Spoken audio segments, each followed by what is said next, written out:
저는 교회 사역을 하면서 특별히 교사 선생님들의 그 귀한 충성과 노고를 익히 보았고 또 알고 있는 사역자입니다. 그런데 우리가 하나님으로부터 은혜와 사랑을 공급받아야 하나님의 사역을 능히 감당하게 될 줄로 믿습니다. 그래서 교사들은 더 기도에 힘쓰고 하나님의 은혜를 더 사모하는 사역자들이 되기를 바랍니다. 여러분은 싸이라고 하는 가수를 아십니까? 이 가수가 예전에 대마도 사건으로 감옥에 갔던 적이 있었답니다. 근데 이 싸이의 부모님이 함경도 분이셨어요. 면회를 오셨는데 어머니가 그러더랍니다. 야, 이놈아, 너 사고 질 줄 알았다. 어머니는 그런데 아버지는 그 쇠창살 너머에 있는 아들을 바라보면서 아무 말도 하지 않고 손을 이렇게 쭉 내밀더라 합니다. 악수하자는 거죠. 그래서 쇠창살 너머로 들어오는 아버지의 손을 싸이가 손을 꽉 잡았답니다. 그 다음에 이야기가 중요해요. 그 아버지의 손바닥에 눈물이 있더라 합니다. 여러분, 여성분들 그거 아셔야 돼요. 남자들은요, 눈으로 울지 않고 이 손바닥으로 우나 봅니다.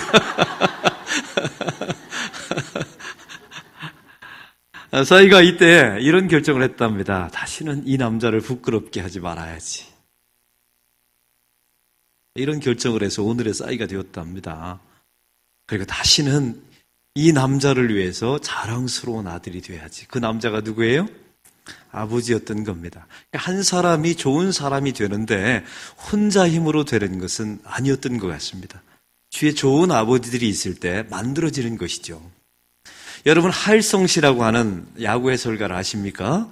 이분이 이제 심리적으로 많은 문제가 있어서 나중엔 결국 자살로 인생을 마무리했지만 그 전에는 훌륭한 인생을 사셨어요. 근데 이분이 젊었을 때 자기 아버지가 투스타였답니다. 그러니까 장군의 아들이었죠. 이 당시 어렸을 때 하일성 씨의 별명이 개차반이었다고 해요. 얼마나 사고를 쳤으면 이름이 개차반이었을까요? 이 당시에 장군의 아들들은요, 아버지가 알아서 군대를 빼줬어요. 하일성 씨도 그걸 기대한 거죠. 이제 우리 아버지가 투스타 장군이니까 군대를 면제시켜 주겠지. 그런데 이게 웬일입니까? 어느 날 자기 집에 징집장이 날라왔어요. 봤더니 자기의 징집장이에요. 누가 날렸을까요? 아버지가 날린 겁니다. 이 하일성 씨가 그때 이를 빡빡 갈았답니다. 이 인간은 내 아버지가 아니다. 다른 집안은 다 빼주는데 어떻게 아버지가 나한테 징집장을 보낼 수 있느냐.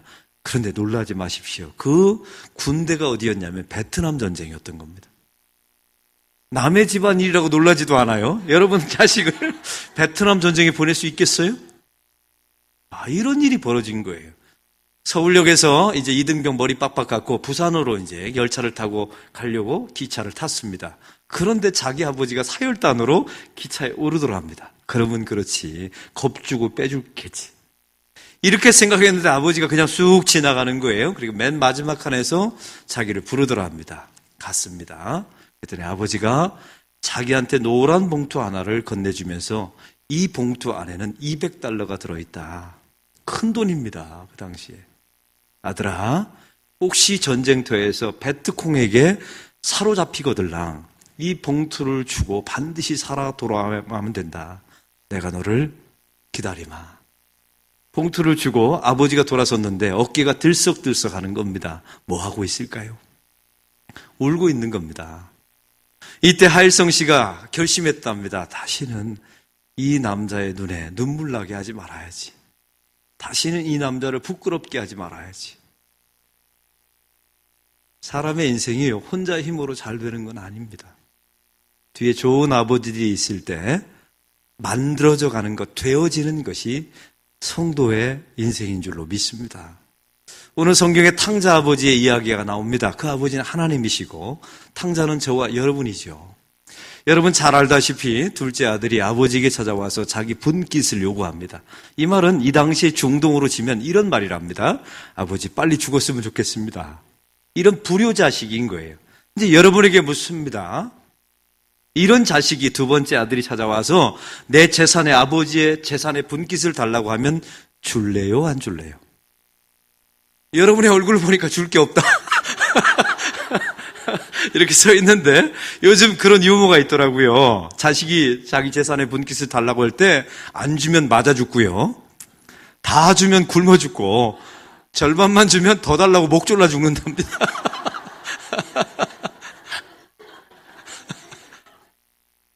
이제 다시 묻습니다. 줄래요? 안 줄래요? 이럴 수도 없고 저럴 수도 없고. 그런데 오늘 성경에 나와 있는 이 아버지는 줍니다. 아무 말도 하지 않고 줘요. 왜 주는 줄 아십니까? 안 주면 이놈은 훔쳐서 나가거든요. 그러면 다시 돌아올 수 있는 길이 열리질 않는 겁니다. 여기서 가장 중요한 게 있어요. 말을 하지 않고 주는 겁니다. 우리 교사들이요, 이걸 잊지 마셔야 됩니다. 우리 사역들이 성경적인 지식으로 하는 게 아니에요. 특별히 가장 중요한 순간은 말을 하지 않는 것이 진짜 사랑일 수도 있다는 사실을 여러분 잊지 마셔야 합니다. 우리의 손과 발과 우리의 마디마디를 통해서 사랑을 보여줘야 되지, 말로 때우는 것은 그건 복음이 전달될 수가 없어요. 저는 시골교회 목사 아들이었습니다. 저희 아버님은 정말 찢어지게 가난한 시골교회. 어렸을 때 저희 집안은 한 끼는요 고구마를 먹었어요. 가난해서. 교인들이 한 30명밖에 없어서. 농촌 목회가 예전에는 그랬습니다. 저는 제가 고등학교 때 아파서 아버지한테 제발 CT 좀 찍게, 아버지 저 좀 병원에 보내주세요. 근데 저희 아버지가 저를 안 보내주는 거예요. 돈 없다. 제가 고등학교 3학년 때 아버지 앞에서, 그 시골교회 농촌 목회하는 아버지 앞에서 고3짜리 아들이 이런 말을 했던 기억이 납니다. 아버지한테 대들면서, 아버지가 나한테 해준 게 도대체 뭡니까? 낳아놓으면 답니까? 동물 새끼처럼. 제가 이 말을 했어요. 그런데 놀라운 것은요, 제 아버지가 아무 말씀도 하지 않고 그냥 돌아서시더라고요. 만약 그때요, 제 아버지가 야, 이 쌍놈의 새끼야, 내가 너를 어떻게 키웠는데 네가 나한테 이럴 수 있느냐, 이런 말 했더라면요, 저는요 아마 오늘의 이 윤 목사는 존재하지 않았을 겁니다. 저희 아버지가 돌아서셨어요. 예전에는 그게 무슨 말인지 몰랐어요. 그런데 제가 이제 52살이 됐거든요. 이제 아버지의 말이 들려요. 그때 뭐라고 했을까가 들립니다. 분명히 이렇게 말했을 겁니다. 야, 아들아, 미안하다. 이 못난 애비 만나서 네가 고생한다. 이 52살 된 이 아들이 이제서야 아버지의 말이 이제 귀에 들리는 겁니다. 저는 앞으로 제 아들이 또 저한테 아버지 나한테 해준 게 뭐가 있습니까? 그러면 저도 또 돌아설 참입니다. 돌아서서 아무 말도 하지 않는 게 유익이 되는 거예요. 나이가 되면 알겠지. 시간이 많이 지나보면 네가 깨닫겠지. 이게 사랑인 것 같습니다. 오늘 성경의 이 탕자를 보십시오. 탕자의 꿈이 한 가지 있었어요. 집 밖에 나가면 자유다. 이걸 꿈꿉니다. 사실 이게 죄인의 속성과 비슷하지 않습니까? 하나님 품을 떠나면, 교회 품을 떠나면 나는 자유다. 이런 생각을 가져요. 항상 집 밖을 꿈꿉니다. 여러분이 가르치는 주일 학생들도 똑같아요. 이 아이들이요, 지금 교회 학교 나와주는 아이들 많은 겁니다. 자기가 결심하고 자기가 예수님을 인격적으로 만나고 나오는 아이들은 별로 없어요. 그냥 나와주는 겁니다. 왜? 부모가 가라고 하니까. 근데 이 아이들은 꿈꿔요. 이제 집 밖을 하나님 밖, 세상에 나가서 나는 자유를 누리는 것을 꿈꿉니다. 여러분, 이걸 막아서 된다고 생각하세요? 묶어 놓는다고 됐는다고 생각하십니까? 아니요. 이 아버지는 이걸 알기 때문에 이 아들을 집 나가보라고 허용한 겁니다. 한번 따라해 봅시다. 사랑하면 자유라는 선물을 줍니다. 이걸 잊지 마세요. 묶어놓고 억압하고 이게 될 문제가 아닌 거예요. 사실은 사랑은요, 그 사람에게 자유를 주는 거예요. 왜? 이게 집 밖에 나가봐야, 여기 나가본 분들 아시죠? 집 밖에 나가면 개고생이에요. 이거는요, 말로 해서 될 문제가 아니에요. 이건 경험해봐야 되는 겁니다. 여러분, 이 자리에 교회 오기 전에 집 밖에 나가서 하나님 품 떠나본 적 있죠? 없는 것처럼 위장하지 마시고. 다, 제가 보니까 얼굴에 다 탕자 이렇게 다 써있어요. 집 나갔다, 방금 돌아오. 다 우리는 그런 존재들이에요. 하나님 품이 얼마나 좋은지는 알 수 있는 방법 딱 한 가지밖에 없어요. 집 나가보면 압니다. 그래서 집 나갈 필요가 있어요, 한 번은. 그래서 오늘 성경에 나와 있는 하나님 아버지는 이걸 커다란 위험을 무릅쓰고 이 아들을 내보낸 겁니다. 우리 주일학교 교사들 항상 그걸 잊지 마세요. 사랑하면 자유라는 선물을 준다는 사실을요. 제 아들 이야기를 또 해보겠습니다. 오늘 주일학교 헌신 예배이기 때문에 많은 예를 드는데요. 제 아들놈이 이제 군대 갔다 제대를 했습니다. 근데 이놈이 고등학교 2학년 때 저한테 날마다 이러는 거예요. 아빠 오토바이 사줘, 오토바이 사줘. 제가 말했죠. 그거 타면 제명에 목 죽는다. 분명히 사고 난다 했더니 계속 조르더라고요. 제가 그랬습니다. 오토바이 면허증 타오면 한번 생각해 볼게 했더니 일주일 만에 따왔어요. 오토바이 면허증은요, 고2학년도 딸 수가 있어요. 이제 약속했으니까 오토바이 사내라는 겁니다. 제가 목사잖아요. 그래서 어떻게 했습니까? 제 아들을 데려다가 오토바이 대여점에 가서 70만 원 주고 오토바이를 2주간 대여를 했어요. 좀 튼튼한 것으로. 그리고 헬멧을 다 착용해주고 생명보험 들었습니다. 그리고 제 아들을 기도해주고, 야, 이제 원칙 있다. 절대 혼자 가야 된다. 그리고 경기도와 강원도를 지나서 저 남해를 지나서 부산으로 돌아가야 되는데 2주 만에 와야 된다. 아버지가 기도하면서 너를 기다리마 하고 보내준 겁니다.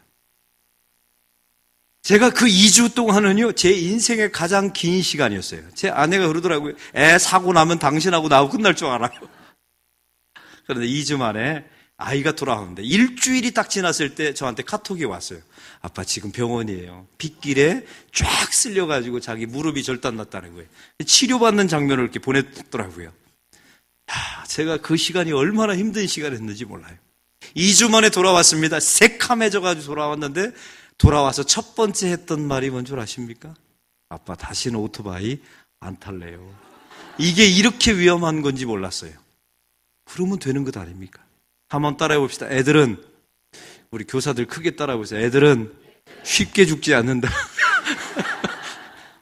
소명을 다해 죽지요. 여러분, 선교지 가면 애들 죽으면 어떻게 하겠니? 진짜 믿음 없는 소리 하지 마세요. 생명의 주인은 누구십니까? 하나님이십니다. 그래서 부모가 담대해져야 돼요. 쉽지 않지만 말이죠. 그리고 부모가 기다려주는 겁니다. 사랑하면 자유를 선물로 줍니다. 집 밖에 나간 탕자의 삶을 보십시오. 자기 마음대로 포랑방탕하며 다 살아갑니다. 자기의 모든 것을 다 잃어버리잖아요. 잃어버리는 가운데 자기 친구도 다 떠나보내고 자기의 모든 재물이 사라지고 결국 그 마지막 순간에 무엇을 찾습니까? 사람은요, 집 밖에 나가서 부모 품을 떠나잖아요. 그럼 다 잃어요. 잃다가 마지막 순간에 뭘 찾냐면요, 아버지를 찾지 않아요. 참 사람의 속성이 묘한데 주업 열매를 찾습니다. 이 순간적으로 자기 문제를 해결할 수 있는 주업 열매를 찾아요. 그리고 주업 열매를 먹다 질리고 배고프고 그러면 맨 마지막 순간에 그 인생의 낭떠러지 끝에서 그제서야 나에게 아버지가 있다는 사실을 깨닫게 됩니다. 그때까지 기다리셔야 돼요. 사람은 아무 때나 예수님을 만나고 하나님을 만나는 게 아닙니다. 그 인생의 낭떠러지 끝에서 맨 마지막 절벽 끝에서 더 이상 나에게 소망이 없고 나에게 어떤 것도 없다라고 고백할 때 그때 주님이 만나 주십니다. 나의 끝이 하나님의 시작입니다. 할렐루야. 그래서 교사들은요, 이런 착각을 버리셔야 돼요. 교회 학교에서 애들을 잘 온실처럼 기르면 이 아이들은 잘 성장해서 우리 성낙경 장로님처럼 좋은 장로님 될 것이다. 이거 꿈꾸시면 안 돼요. 여러분, 진짜 좋은 사역자는요, 이 탕자처럼 집 밖에 나갔다 들어왔다 세상의 모든 풍파를 휘었고 다 잃어버릴 거 잃어버리고 세상 모든 소망 다 사라지고 마지막 낭떠러지 끝에서 주님이 나에게 아버지시다. 이런 과정을 거쳐서 사역자가 만들어지는 겁니다. 오늘 성경에 이 탕자가 아버지가 있다는 사실을 알고 다시 돌아오게 되지 않습니까? 여기서 중요한 포인트가 있어요. 아버지가 기다린다는 사실입니다. 돌아왔기 때문에 기다리는 게 아닙니다. 이미 다 용서해놓고 기다리는 거예요. 그래서 오늘 본문에 많은 사람들은요, 이걸 돌아온 탕자라고 자꾸만 이름을 잡아요. 그거 틀린 겁니다. 이 본문을 정확하게, 여러분, 돌아온 탕자, 뭘 잘한 게 있어요? 자기 자리로 돌아왔을 뿐이에요. 본전입니다. 만약에 돌아왔는데 아버지가 기다리지 않았다면 이건 회복되는 게 아니에요. 이 본문의 정확한 주제는 기다리시는 아버지입니다. 이미 돌아왔기 때문에 용서한 것이 아닙니다. 모든 것을 이미 용서해놓고 기다립니다. 그리고 돌아올 줄 알고 기다립니다.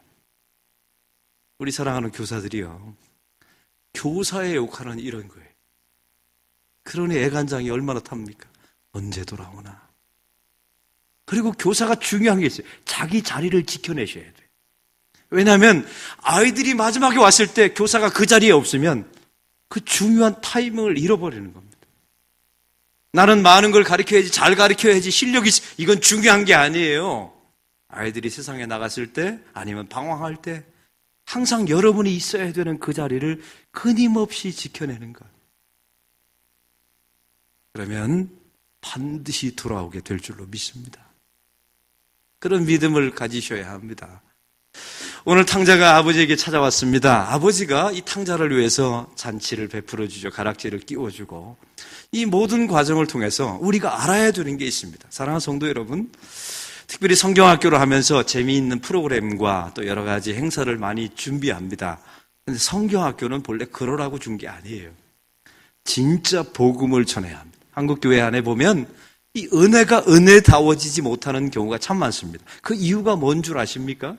다음과 같은 5가지 단계를 한국 교회와 교회 교육이 거치지 않기 때문에 은혜가 은혜다워지지 않는 거예요. 이 5가지를 반드시 잊지 마십시오. 첫째는요, 우리가 전적인 타락한 존재라는 사실을 날마다 고백하셔야 합니다. 우리는요, 일단 탕자예요. 집 밖을 꿈꾸는 탕자의 속성을 이미 원죄 가운데 가지고 있습니다. 여러분, 우리 교사들에게 묻습니다. 영아부 아이들 이쁘죠? 말하는 아이들 처음에 이제 묻습니다. 그 아이들은 죄인입니까? 의인입니까? 뭐라고 대답해야 되나 지금. 이 아이는 죄인입니다. 제가 증명해 볼까요? 이 사람이 어린 아이들도 얼마나 큰 죄인인지. 아이들이 태어날 때 보면요, 처음 배우는 말이 있어요. 엄마 아빠부터 배웁니다. 그 너무 감동받을 필요 없어요. 애들도 먹고 살기 위해서 그 하는 말입니다. 뭔 말을 해야 엄마가 감동받아서 젖을 많이 내는지 아는 거예요. 본능적으로. 그 다음에 배우는 단어를 보십시오. 다 이 순서로 배웁니다. 제가 어렸을 때 확인했어요. 제 아들을 키우면서. 싫어. 안 돼. 내 거야. 앙. 또 김동호 목사님이 그러더라고요. 그 다음 배우는 말이 1,000원만. 아주 정확해요. 여러분, 여기서 누군가를 위하는 말이 있습니까? 저는 제 아들한테 그런 말 하라고 가르친 적이 없어요. 그런데 그 아들놈은 태어나면서부터 그 말을 배워가지고 온 거예요. 누가 우리 아이들을 그렇게 만들어 놓은 겁니까? 죄와 사탄이 이렇게 만들어 놓은 겁니다. 사람은 다 죄인이에요. 어린아이도 회개해야 합니다. 어린아이도 거듭나야 되고 어린아이도 예수님을 영접해야 합니다. 할렐루야. 이걸 잊지 마셔야 돼요. 이 원칙에 넘어가면 이게 모든 교회 교육이 다 무너지는 거예요. 사람이 얼마나 죄인인지 가르쳐 줄까요? 또 사람은요, 의로운 일은 아무리 해도 중독이 안 돼요. 제가 여러분에게 한번 여쭤볼게요. 새벽기도 중독된 분, 금요철에 중독된 분, 나 11조 중독된 분 계세요? 이런 건 중독이 안 돼요. 참 여러 번 해도 중독이 안 되는데 죄 짓는 일은 단 한 번만 해도 중독이 돼요. 마약, 성, 도박, 이건 단 한 번만 해도요 헤어나올 수가 없어요. 이상하지 않나요? 우리 몸과 영혼에 유익한 것은 아무리 해도 중독이 안 되는데 내 영적으로 몸에 나쁜 것은 한 번만 해도 중독이 돼요. 누가 우리를 이렇게 만들어 놓은 것입니까? 죄와 사탄이 우리를 이렇게 만들어 놓은 거예요. 우리는 의로운 일을 하려면 결심해야 한 번 합니다. 죄 짓는 일은 공부해서 되는 분 손 들어보세요. 공부해서 되는 분 한번 손 들어보세요. 없어요. 다 이게 우리의 죄성이에요. 만약 아이가 태어나서 처음 배우는 말이 이랬다고 합시다. 싫어, 안 돼, 내 거야, 1,000원만. 이 순서대로 해야 되는데 이놈은요 태어나자마자 이러는 거. 아름다운 밤이에요. 나누고 싶어요. 나 사랑할래요. 이런 아이가 있다면 얘는 무슨 치료받아야 돼요? 정신과 치료받아야 돼요. 얘는 정상이 아니에요. 이게 사람의 실체입니다. 여러분, 그래서요 제가 제발 부탁하는데 너무 인간에 대해서, 사람에 대해서 너무 나이브하시면 안 돼요. 여러분이 제가 보기에 아주 근사해 보이죠? 근데 제가, 여러분, 저의 실체를 알면 여러분이 저를 목사로 여기지 않을 거예요. 이게 목사든 상관없어요. 다 우리는 그런 전적으로 타락한 존재라는 사실입니다. 두 번째 단계로 넘어가요. 시시각각 다가오는 하나님의 진노와 심판이 있다는 사실을 잊지 마셔야 돼요. 죄가 죄로 어떻게 끝납니까? 죄의 삭은 사망이라고 성경이 분명히 말씀했잖아요. 여러분, 이 세상 한번 여쭤볼게요. 여기 권사님, 장로님들 계신데, 우리 권사님, 장로님들이 예전에 6.25 때 얼마나 고생했습니까? 그런데 한번 묻습니다. 요즘 사람들이 더 거칠어졌습니까? 예전 사람들이 거칩니까? 요즘 사람들이 훨씬 거칠어졌어요. 여러분, 우리가 시골에서 살았을 때 그 동네 사람들이 폭력적입니까? 요즘 사람들이 폭력적입니까? 요즘 사람들이 훨씬 더. 옛날에는요, 사람을 잘라 죽였다 이런 거 없어요. 근데 지금은 뉴스만 나오면요, 이거는 다 분리돼서 나타나는 거예요. 시체들이. 제가 죄송한 얘기지만요, 세상은 망해가고 있는 겁니다. 세상은 종말을 향하여 달려가고 있는 거예요. 여러분, 그래서 세상에 대한 소망을 두면 안 돼요. 하나님의 심판과 진노가 있다는 사실을 날마다 잊지 말고 사셔야 돼요. 오늘 성경의 탕자 보세요. 죄인입니다. 그가 집 밖에 나갔을 때 임한 거는 진노예요. 자기 모든 것을 다 잃어버리죠. 세 번째 단계, 나의 구원에 내가 기여한 바가 전혀 없다는 사실을 날마다 고백시키셔야 돼요. 탕자가 돌아왔기 때문에 용서받았다고요? 여러분, 어떤 교회는 그러더라고요. 내가 회개했기 때문에 용서받았다고. 여러분, 회개도 자기 힘으로 된다고 생각하십니까? 아니요. 여러분 안에 있는 성령께서 탄식의 영을 주셔야 그 사람이 회개할 수 있는 것입니다. 내 힘으로. 그래서 회개도 자랑하면 안 돼요. 하나님의 선택받은 사람, 하나님의 예정 속에 있는 사람, 하나님의 성령의 감화 감동이 있는 사람만 회개하는 거예요. 그래서 나의 구원에 내가 기여한 바가 전혀 없다, 이걸 아셔야 돼요. 이런 사람이 네 번째 단계, 십자가를 꽉 잡습니다. 오직 예수, 오직 십자가. 그리고 마지막 다섯 단계, 이런 사람은요, 영광을 가로채지 않아요. 하나님께 모든 영광을 돌립니다. 이 다섯 가지 단계를 한국 교회는 잃어버렸어요. 교회 교육이 잃어버렸습니다. 저희 집안 이야기를 하겠습니다. 저는 두 아들과 제 아내가 있는데 저희 가족 가운데 2명의 목숨을 제가 살렸어요. 예를 들면 15년 전에 파타야에 저희 아내와 제가 이제 여행을 갔습니다. 호텔에서 밤에 야간 수영을 하는데 제 아내가 사라졌어요. 제 아내는 수영을 못 하거든요. 제가 봤더니 3m 바닥에 제 아내가 꼬록꼬록 이렇게 하면서 가라앉고 있더라고요. 그래서 제가 점프를 해가지고, 제가 수영을 할 줄 알거든요. 시골 사람들은 개헤엄 잘하지 않습니까? 생존을 위한 수영을 잘해요. 점프해가지고 생전 처음으로 제 아내 머리채를 확 잡았어요. 그리고 제 아내를 쭉쭉 끌어올려서 살려주었죠. 이런 집안이 있으면 나와보세요. 자기 아내의 생명을 살렸다. 제가 그런 사람이에요. 이걸로 끝나지 않았어요. 그 다음 해에 제 아들과 홍천에 놀러 갔습니다. 초등학교 1학년쯤 됐나요? 갑자기 아들이 사라졌어요. 보니까 그 냇가에 큰 포크레인이 파놨는데 물에 그 아이가 또 빠진 거예요. 저희 집안에는 왜 이렇게 빠진 일이 많은지. 애가 사라졌어요. 보니까 거품이 올라오고 있는 거예요. 그래서 제가 점프해서 제 아들, 첫째 아들을 살렸어요. 남의 집안이라고 감동이 없어요. 근데 문제가 한 가지 있어요. 이 인간들이 은혜를 몰라요. 이 두 인간이 은혜를 모르는 거예요. 밥 해줄 때마다 제 아내가 밥이나 똑바로 먹으라고, 해주면 대로 먹으라고. 첫째 아들 놈은 군대 갔다 왔는데 요즘은 집에서 들어올 때 저보고 이렇게 쭉 쳐다보고 그냥 지나가더라고요. 이 은혜를 몰라요. 여기는 두 가지 이유가 있어요. 첫 번째 이유가 뭔지 아니면 너무 빨리 꺼내줬어요, 제가. 이게 바닥에 완전히 가라앉아서 세상에 모든 소망 없습니다, 나는 이제 천국 갑니다, 이때 꺼내줬어야 되는데 쭉쭉 들어갈 때 제가 꺼내준 거예요. 이거 되게 후회하고 있습니다. 되게 후회하고 있어요. 근데 두 번째 이유가 있어요. 이 인간들이 은혜를 모르는 이유가요, 만약에 제가 제 아내와 아들을 꺼내주고 제가 죽었더라면 제 아내와 아들은 잊었겠습니까? 잊지 못했을 겁니다. 그런데 결정적으로 제가 살아서 나왔어요. 이건 후회하지는 않습니다. 근데 십자가의 사건이 그런 거 아닙니까? 주님은 우리를 꺼내주고 당신이 죽었어요. 제 아내를 끄집어냈을 때, 여러분, 이게 사람이요, 막판에 죽을 것 같으면요, 제 손목을 딱 잡았는데 하마터면 저도 함께 죽을 뻔했어요. 왜냐하면 이게 끌려 들어가거든요. 저는 제 아내의 힘이 그렇게 센 줄 몰랐어요. 제 손목을 잡았는데 손목이 휘어질 정도로 잡는 겁니다. 우리 사랑하는 성도 여러분, 본래 예수님은 그렇게 잡는 거예요.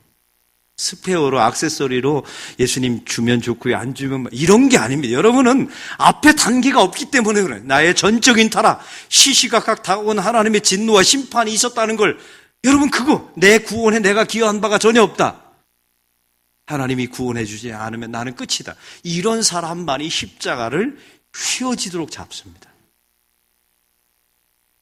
이런 사람들은 모든 영광을 하나님께 올려드리죠. 우리 사랑하는 교사들이요, 이번 성경학교 기간 동안에 이런 마음으로, 이런 생각으로 여러분의 복음을 증거하셔야 합니다. 오늘 성경에 나와 있는 탕자 아들 보십시오. 돌아왔더니 아버지가 옷을 입혀줍니다. 가락지를 끼워줍니다. 잔치를 베풀어줘요. 이 아들에게 있어서 진짜 복음은 무엇입니까? 지금까지 한국교회와 교회학교는 가락지가 복음이라고 가르쳐놨던 겁니다. 그 잡아지는 송아지, 그 풍성한 송아지가 복이라고 가르쳐놓은 거예요. 아니요. 이 탕자에게 가장 큰 복은 무엇입니까? 아버지였던 거예요. 이걸 잊지 마셔야 합니다. 저는 살아가면서 특별히 교회 교육을 하면서 가장 큰 고민은 복음이 무엇인가라는 것을 항상 고백하고 고민합니다. 제가 이제 알려드릴게요. 복음이 아닌 것부터 제가 몇 가지 알려드리겠습니다. 타 종교가 말하는 것은 복음이 아닙니다. 예를 들면 우리 사랑해야 합니다. 사랑합시다. 이건 복음입니까? 아닙니까? 아닙니다. 그건 도덕이에요. 왜냐하면 불교인도 그 말은 합니다. 그런 건 능력이 없어요. 이게 복음이 되려면 이렇게 말하셔야 합니다. 하나님이 당신을 사랑합니다. 죄임에도 불구하고. 우리가 섬깁시다, 나눕시다. 이건 도덕에 불과해요. 그건 윤리입니다. 여러분, 교회 안에서 윤리를 가리키면 안 돼요. 하나님이 너를 십자가에서 당신의 죽음으로 섬겨주셨기 때문에 그 섬김을 받은 자로서 당연히 나눠야 된다라고 말해야 복음이 되는 겁니다. 타 종교가 말하는 것을 교회에서 하지 마십시오.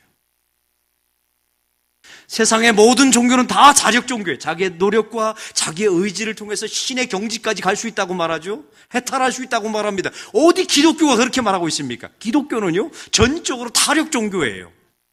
위로부터 하나님의 전적인 섭리와 계획과 예정이 있어야 하나님의 구원이 임하는 것입니다. 할렐루야. 이게 복음이에요. 두 번째, 사람에 따라 바뀌거나 시대에 따라 바뀌는 것은 복음이 아니에요. 우리 교회에 여자 집사님들이 계세요. 근데 하루는 이분이 이러는 겁니다. 목사님, 요즘 힘든 일이 있었대요. 자기 여고 동창 모임에 갔답니다. 그런데 자기가 자기 반에서 1등 했대요.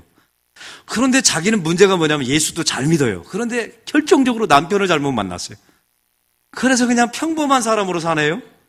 근데 자기보다 공부를 훨씬 못했던 자기 동창 여고생이 이게 사장님을 남편으로 만나가지고 다이아반드 끼고 벤츠 타고 나타난 거예요. 그런데 이 집사님의 고민이 그 여자 친구가 단 한 가지 없는 게 있더라는 겁니다.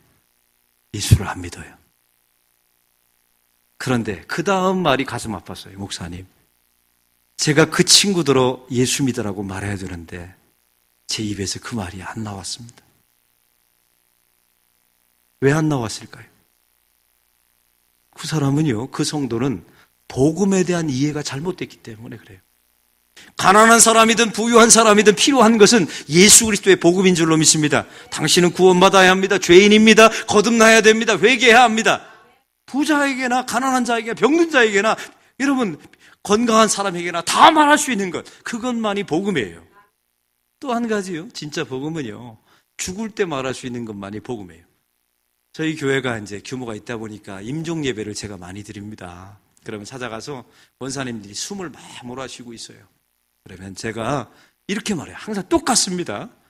저는 항상 들고 가는 게 있어요. 그 이스라엘에서 조각으로 깎아온 올리브로 만든 십자가가 있어요. 그 십자가를 제가 들고 와서 권사님 힘드시죠? 이거 잡고 견디세요 하고 손에다 쥐어줘요. 그 다음 말이 중요해요. 권사님, 계급장 떼고 묻습니다. 이제 권사라는 타이틀 말고요.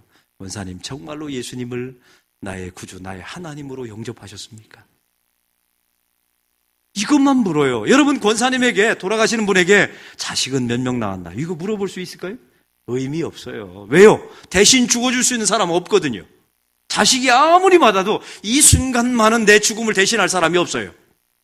권사님, 돈은 얼마나 벌어놨습니까? 의미 없어요. 왜? 다 놓고 가는데요. 단 한 가지 묻습니다. 권사님, 예수님을 나의 구주, 나의 하나님으로 영접하셨나요? 지금 죽어도 예수님의 공로로 천국 갈 수 있다고 믿으십니까? 아멘. 이게 복음입니다. 제가 그런데 그렇다고 또 권사님한테 죽게 해달라고 기도할 수는 없잖아요. 그럼 제가 살려주세요, 어떻게든 하나님 뜻이면 건강하게 해주세요 기도하면요, 참 기가 막혀요. 우리 권사님이 제 손을 잡고 이러는 겁니다. 목사님, 애쓰지 마세요. 저는 준비됐어요. 참 대단해요. 참, 이 성도의 능력이라는 게 보통 일이 아닙니다. 그래서 제가 이제 마지막, 그러면 하나님, 우리 권사님 고통 없이 천국 갈 수 있도록 도와주세요 하고 제가 돌아왔어요. 그런데 이게 문제가 생긴 게 요즘 병원들이요, 또 알부민 주사 나가지고 또 살려놔요. 그럼 제가 또 갔는데 제가 그러는 게, 권사님 우리 죽기로 약속했잖아요. 진짜 성도들 간에는요, 그런 게 흠이 안 돼요. 참, 이게 목사와 이게 여러분 교인들과 이런 얘기는 세상 사람들은 못 해요. 제가 권사님 우리 죽기로 약속했잖아요. 그러면 권사님이 또 그 죽어가면서 웃어요. 목사님이 마지막에 웃기는 얘기를 하니까. 사랑하는 성도 여러분, 그 마지막 순간에 던질 수 있는 말은 예수밖에 없습니다. 이게 복음인 거예요. 우리 성경학교 기간 동안에 이 복음이 회복되기를 주의 이름으로 축원합니다. 그러면요, 이 복음을 제가 이제 오늘 말씀을 또 한번 묵상해 볼게요. 집에 돌아왔어요. 잔치가 벌어졌어요. 이제 묻습니다. 이 아들 그 다음에 집에 나갔을까요? 안 나갔을까요? 안 나가죠. 왜요? 나가봤거든요. 나가봤더니 모든 것이 내가 원하는 세상이 아니었던 겁니다. 여러분, 그래서요, 이 아들이 그 아버지를 섬기고 자랑스러워하고 그 안에서 거하는 것이 진정한 복음의 열매인 줄로 믿습니다. 저희 아버지 이야기로 다시 마무리 짓습니다. 3년 전에 저희 아버지가 이제 돌아가실 것 같다고 세브란스 병원에서 연락이 왔어요.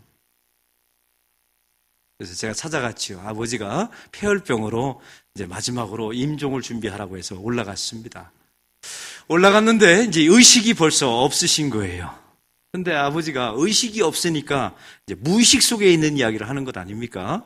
근데 간호사한테 그러는 겁니다. 그랬다는 거예요. 간호사가 제가 오자마자, 아드님이시죠? 목사님이시라면서요? 그러는 거예요. 그거 어떻게 알았습니까? 했더니 당신의 아버님이 의식이 사라질 때 이렇게 말했다는 거예요.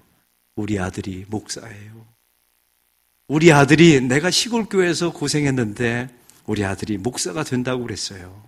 우리 아들이 목사예요.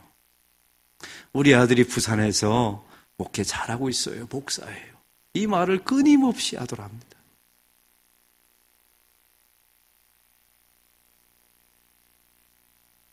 아버지는 저한테 그런 말 한 적 한 번도 없거든요. 의식이 딱 사라지니까 아버지가 그런 말을 계속해서 했던 겁니다. 고마웠던 거죠. 이 아들이, 자기는 시골교회에서 평생 목회해서 아들은 안 갈 줄 알았는데 그 아들이 그런 목회 길을 걸어간다는 게 자기 인생의 상급이 되었던 겁니다. 사랑하는 성도 여러분, 이게 아버지의 마음이에요. 이 아버지의 마음을 알 때까지 시간이 참 오래 걸립니다. 그때까지 교사들은 함께하고 기다려야 합니다. 할렐루야. 이걸 잊지 마시고 우리가 만난 그 예수님 때문에 우리 아이들도 여러분을 통해서 그 하나님을 아버지로 만나는 역사가 일어나기를 소망합니다. 한국교회가 참 어렵다고 말합니다. 안 된다고 말하죠. 인구도 너무 줄고 교회 학교는 재미없다고, 이제 문 닫는다고 말합니다. 그럴 때 교사들은 이렇게 대답하셔야 합니다. 그래도 해보겠습니다. 그래도 해보겠습니다. 그러면 세상이 우리를 향해서 어림없다, 세상을 따라갈 수 있느냐? 그러면 교사들은 대답해 보세요. 한번 따라해 보세요. 무엇이든지 해보겠습니다. 한번 따라해 보세요. 무엇이든지 해보겠습니다. 왜 그러냐면 우리 예수님이 우리를 위해서 그렇게 하셨거든요. 무엇이든지 해보겠다고 해서 십자가를 지신 것 아닙니까? 그런 마음으로 다음 세대에게 복음을 증거한다면 여러분이 만난 그 하나님 아버지를 우리 다음 세대가 반드시 만날 것입니다. 그러면 한국교회는 문 닫을 일이 없어요. 기도하겠습니다.